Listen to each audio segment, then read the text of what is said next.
welcome to another episode of Monday with Emerald. I want to thank you guys so much for joining me. I hope you guys had a good weekend. Anyhow, here's a clip from Mines. This guy. Mommy. Let's see the other one. And this is a Brachiosaurus, okay? I'm not sure what the species is, but I guess he's something cool then, huh?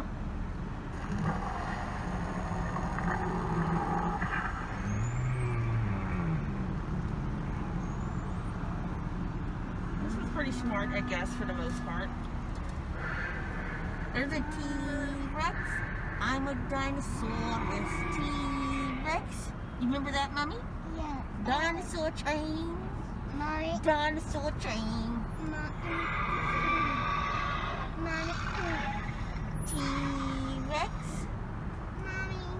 I'm a dinosaur. You remember? Hey guys, welcome back. I hope you guys enjoyed that clip from my weekend. If you're familiar with the Las Vegas area, then you're familiar with the World Market Center. They actually had kind of like a dinosaur exhibit. It was really safe because we didn't have to get out the car, so I like that. Obviously with COVID-19, from a business standpoint, hey, whoever created that, I see you, you killing it, all right? So anyways, definitely check that out if you get a chance. Anyhow, there's no secret, right? This isn't like a news flash that I'm black, okay? So I thought it was important for today's episode, which you had to know this was coming. Hello, I'm black, right? All right, so I thought that it was important that we discuss what it's like to actually be black in America, the things that we have to go through. And I'm talking business, judicial, you name it, we go through it. And I'm sure other races do, but right now I'm gonna speak for mine because there's a constant ongoing effort, and it's been like this for hundreds of years, to kind of pull the black person down, to keep the black person down, whether it's business, as I said, judicial system, corruption, you name it, we go through it. Let's talk about it, and I'll see you in a second. I don't advocate any kind of hate. But there's a lot of talk that sounds very much like it. No, I think that the guilt complex of the American white man is so profound until when you begin to analyze the real condition of the black man in America, instead of the American white man eliminating the causes that create that condition, he tries to cover it up by accusing his accusers of teaching hate. But actually, they're just exposing him for being responsible for what exists. Well, I would say then the philosophy was that we must go all out to use legal and nonviolent methods to gain full citizenship rights for the Negro people of our country. Of course, that particular struggle and that philosophy centered on breaking down all of the barriers of legal segregation. So I would say that in that period, the basic thrust for the gaining of citizenship rights for Negroes was to end the humiliation surrounding the whole system of legal segregation. Mr. Chairman, and to the Credentials Committee, my name is Mrs. Fannie Lou Heyman, and I live at 626 East Lafayette Street, Louisville, Mississippi, Sunflower County, the home of Senator James O. Eastman and Senator Skinner. If the Freedom Democratic Party is not seated now, I question America. Is this America, the land of the free and the home of the brave, where we have to sleep with our telephones off of the hook because our lives be threatened daily, because we want to live as decent human beings in America? We will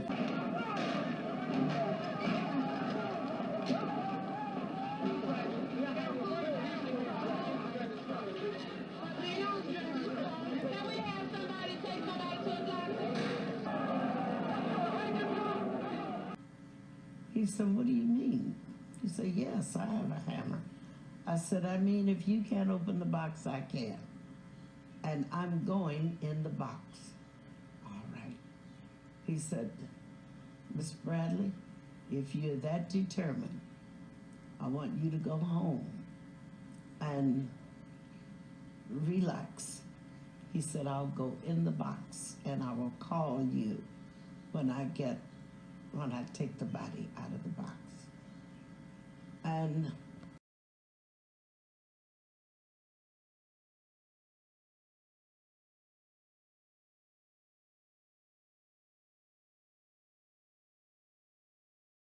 I saw his tongue had been choked out and it was lying down on his chin. I saw that this eye was out and it was lying about midway the cheek. I looked at this eye and it was gone. I looked at the bridge of his nose and it looked like someone had taken a meat chopper and chopped it. And I looked at his teeth because I took so much pride in his teeth. His teeth were the prettiest things I'd ever seen in my life, I thought. And I only saw two. Where are the rest of them? They'd just been knocked out. And I was looking at his ears. His ears were like mine. They curled, they're not attached and they curled up. The same way mine are. And I didn't see the ear. Where's the ear? And that's when I discovered a hole about here, and I could see daylight on the other side. And even though it's the 20th century, doesn't matter, still happens today. Those who deny it are dishonoring the struggles that helped us achieve that progress. But we know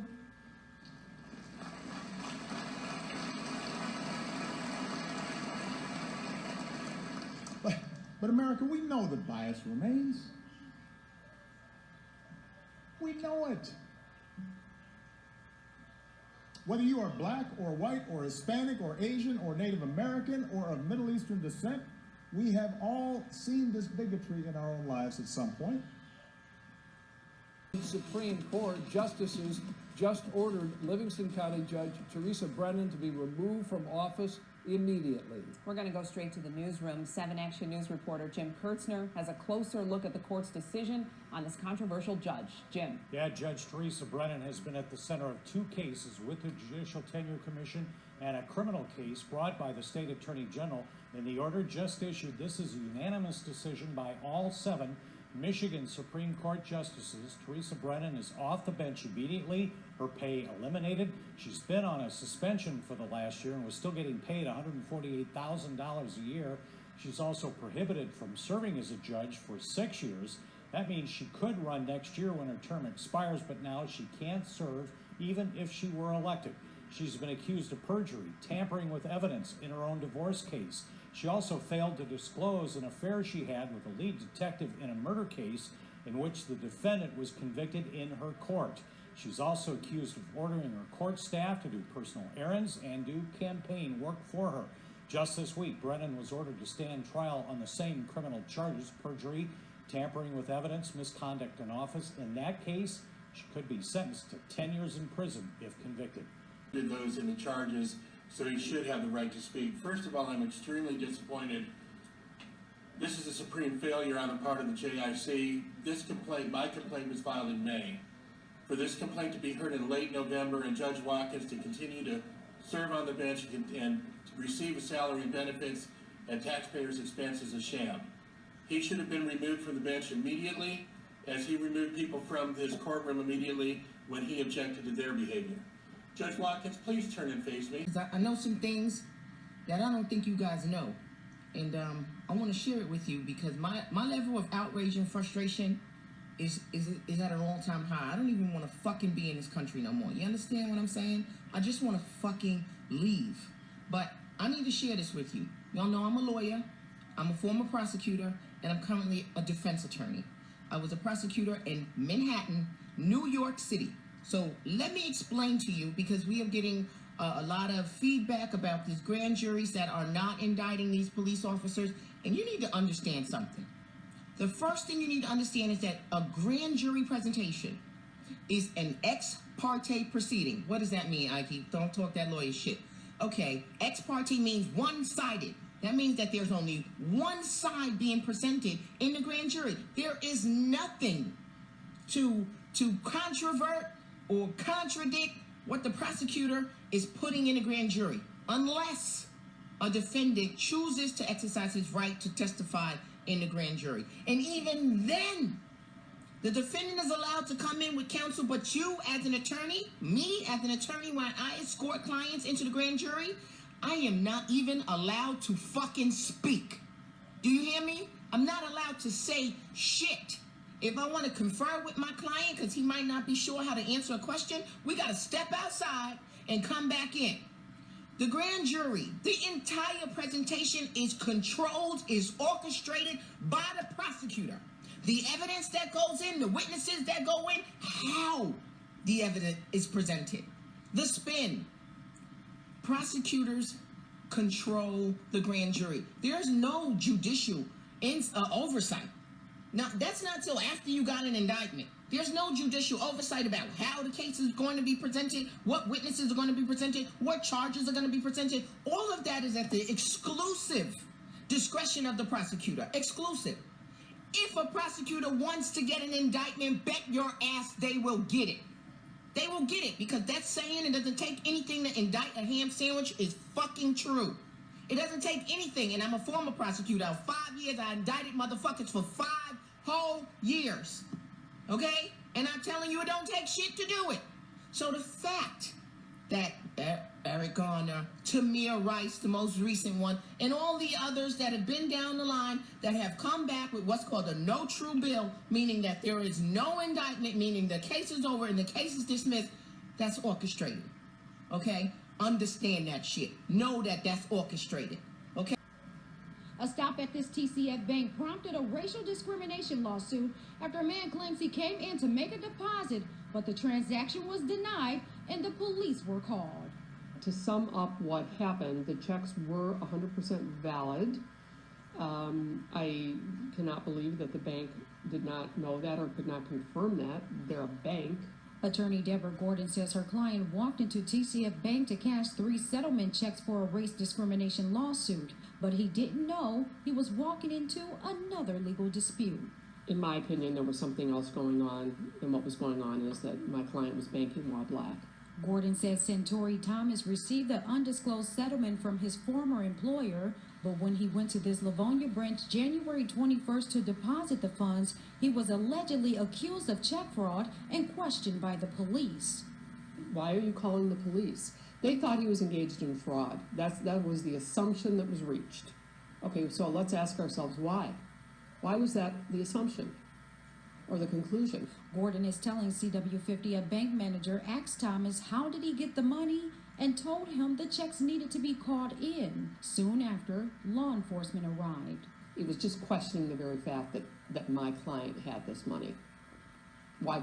About a year after proclaiming he was not guilty of judicial corruption, Angus McGinty today changed his plea to guilty. Arjun Yadav says instead of the 20-year maximum, a plea bargain that was reached will mean a 2-year sentence for the former state district judge.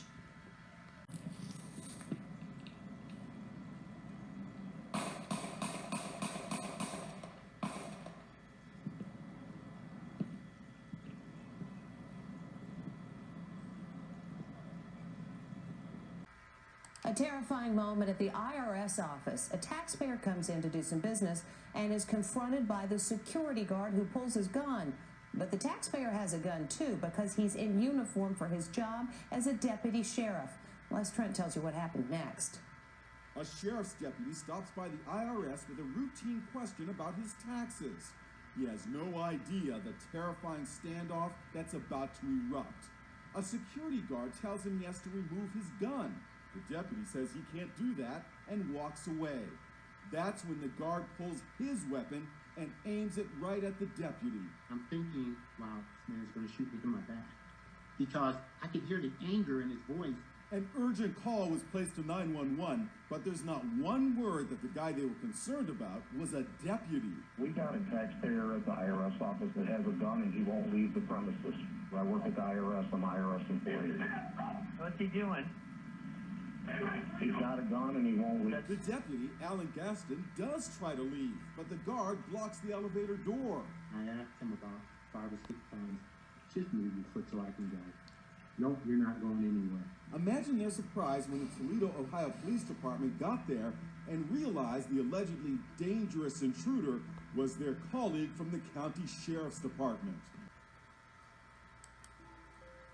Bank of America was ordered Monday to pay 1,147 African-American job applicants $2,181,593 in back wages and interest after a judge found that the company's Charlotte office had racially discriminated against them. In addition, Bank of America has been ordered to offer jobs to 10 applicants who were originally turned down. Judge Linda S. Chapman ruled that the bank used unfair and inconsistent selection criteria when it routinely chose white applicants over black job seekers.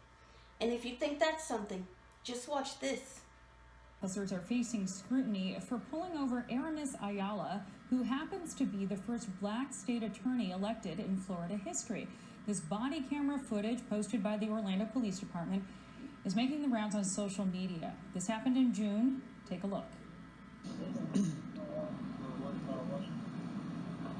What agency you were? I'm the state attorney. Okay, alright. Thank you. Your tag didn't come back. Never seen that before. I'm sorry? Yeah. We're good now. So it was... We ran the tag. I've never seen it before. A Florida tag. It's never come back to anything before. So that's the reason for the stop. What was the tag run for? I'm sorry? What was the tag run for? Oh, we run tags all the time, whether it's at traffic lights and that sort of stuff. That's how we figure out if, cars are stolen and that sort of thing. Also, the windows are really dark. I don't have a tint measure, but that's another reason for the stop. Do you guys have cards on you? Yeah, 1 second. Actually, this isn't my... Police set me up because I wouldn't stay out of the media. I was charged with larceny and the sale of drugs. I was sentenced to 12-year prison. When the judge read that sentence, I just felt like the system failed. News reports started to come out comparing my case to Felicity Huffman. She has money and she bribes people. She got days and I got years. It's disgusting. Storming out of his courtroom and chasing down a woman. The magistrate was presiding over a trial when he heard a commotion coming from the hallway. It was the woman, and she was screaming at the top of her lungs because she had just been told that she was 30 minutes late to file court papers. Watch as he takes off after her, running through the hallways. When he finally catches up with her, he orders her back to his courtroom. And when she makes a wrong turn, he puts the long arm of the law on her shoulder, steering her in the correct direction. I've never seen a judge behave in this manner. It's as if he decided he's got to be the bailiff and the sheriff and the judge and the prosecutor all rolled into one to chase after somebody, drag them back into the courtroom. Inside his courtroom in Cincinnati, the magistrate sits the woman down in the jury box and then proceeds to sentence her to 3 days in jail. He's into action after a 911 caller says this home has just been broken into. The house is for sale, but it's not an open house today. And I've just seen 2 male black subjects force the front door open. An officer calls out to the 2 men he can see inside the house. Come on out. As cops approach with guns drawn, the suspect emerges. Hands up! My hands up, what y'all doing? Tell your friend to come out too, hands up. Then the other guy comes out. Well, people saw you forcing your way in, that's why we're here. But a big surprise is about to happen. I'm a realtor. That's right, turns out he's a realtor, and he's interested in buying the house. The men are cuffed, and the prospective buyer has this to say. We was white, though, y'all would be late. We would do the same thing, quit playing the race card, okay? Their stories checked out, and the men were let go. Oh, but that's where we can only go by what's reported to us. This is...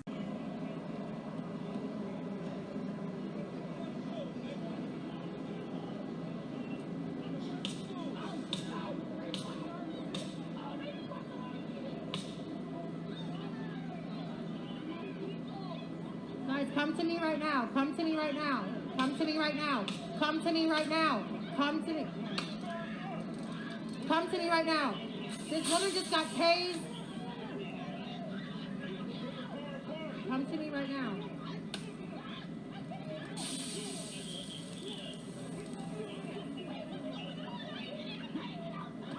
Come to me right now.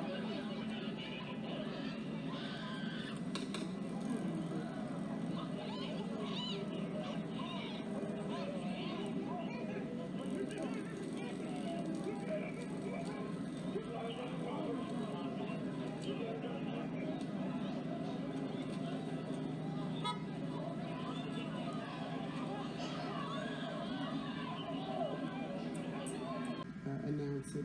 We the jury find unanimously that the defendant did not cause the death of Botham John while under the immediate influence of sudden passion arising from an adequate cause, and assess the defendant's punishment at 10 years imprisonment in the Texas Department of Criminal Justice. In addition, we assess a fine of $0, and it's signed by the presiding juror. Would you like to have the jury poll? Okay. Is there any legal reason why this sentence should not now be imposed? He supposedly does not think that I live here.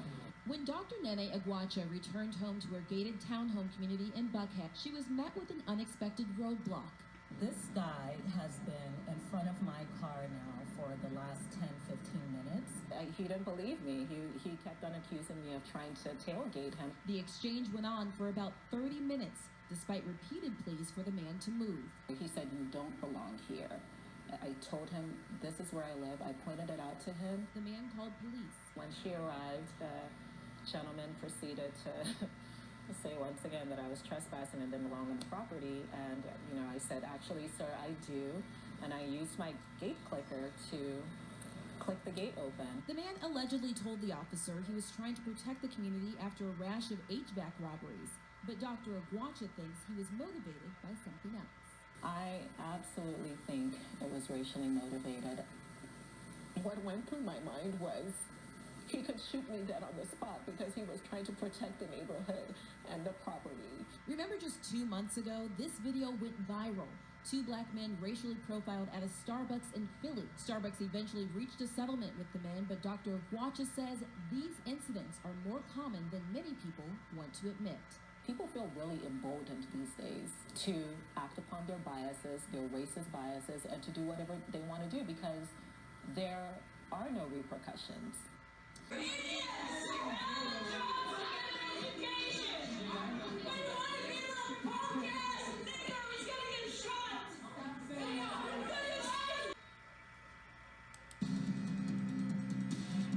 Bias on the bench. An in-depth analysis shows blacks are being given longer prison sentences than whites in Florida, even if they commit the same crime. In any way, do you think this is racial? Absolutely. It is racist. It is. It is. Well, as you can see, not only is it hard being an African American, but it's also a lot of work. And that's why it's so important that collectively, as a unity of a community of African Americans, that we do our part, okay? And that includes reporting everything, taking note of everything, really not letting anything slide. Because when you let one thing slide, you mess it up for 100 other African Americans, okay? So if you're witnessing something that you know isn't right, write to your local government. You can even do it anonymously. If you happen to work in a courthouse and you're seeing things that you shouldn't see, turn them in. Take pictures with your cell phone. Take screenshots. Turn it into your local government. If you're working at a police station and you're seeing stuff that shouldn't happen, drop a note. Turn it into your local government. Turn it into your local governor. Turn it into DOJ. Turn it into the FBI. Take screenshots. Take pictures. If you're living somewhere and something's going on that shouldn't be going on, take notes. Take pictures. Take screenshots. Turn them in. Report everything. Okay? It's important that you do your part. It's important that you help keep this world safe. I have no idea what my dad was saying back when I was a young girl. He used to always tell me if I knew the world the way I do now, I would have never had you. I would have never brought you into this place. Boy, do I feel like that. If I could put my kid back up inside of me, I would definitely do it, okay? Because this place is so corrupt and it's so much danger and so many things to worry about. But we're here now and we're not going to give up. See you in a second. Oh, freedom. Oh, freedom. Oh, freedom over me. And before I be a slave, I'll be buried in my grave and go home to my Lord and be free. Oh, freedom. Oh, freedom. Freedom. Oh, freedom. Oh, freedom over me. Over me. And before I be a slave, I'll be buried in my own grave and go home to my Lord and be free. No more weeping, don't you know? No more weeping. No more weeping over me. And before I be a slave, I'll be buried in my own grave. And go home to my Lord and be free.